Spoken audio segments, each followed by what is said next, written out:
Imagine this. For over 2,000 years, the heart of the Catholic Church has never seen an American seated on the papal throne. That just changed. History was made this evening in Vatican City. The bells rang, white smoke curled into the Roman sky, and the world met Pope Leo XIV, the first ever Pope from the United States. This moment didn't just mark a shift in spiritual leadership. It marked a transformation of global perception. Let's break it down. Cardinal Robert Francis Prevost, a 69-year-old from Chicago, Illinois, is now Pope Leo XIV. He was elected after the fourth round of voting in the Sistine Chapel, a process known as a conclave, where cardinals from across the world gather to decide the next leader of the Roman Catholic Church. As the white smoke appeared at 6:07 p.m. Vatican time, the world held its breath. And then came the announcement, Habemus Papam.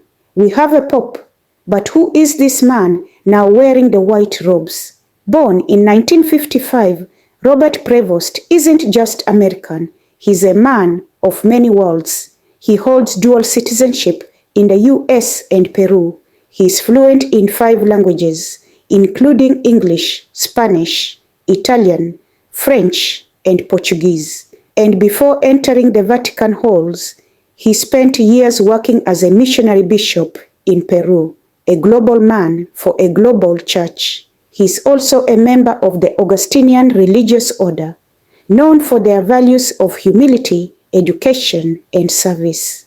In 2023, Pope Francis appointed him as the head of the dicastery for bishops, the Vatican body responsible for selecting and overseeing bishops worldwide.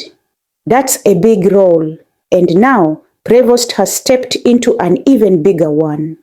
In his first address from the balcony of St. Peter's Basilica, Pope Leo XIV didn't come out grand or boastful. His voice was calm, humble, and full of heart. He spoke in both Italian and Spanish, echoing his multicultural path, and his message, peace, charity, mercy. He said the church must walk with those who suffer, not just preach from the sidelines. He chose the name Leo in honor of past popes who championed social justice and stood firm in times of global challenge. This is no coincidence. It's a signal.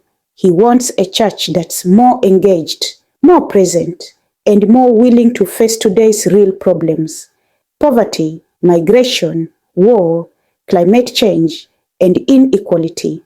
Now let's be clear. The idea of an American pope was once almost unthinkable.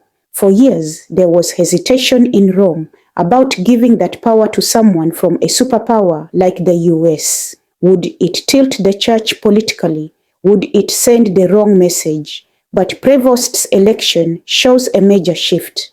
The cardinals didn't vote for a passport. They voted for a servant leader, someone with both deep experience and deep empathy.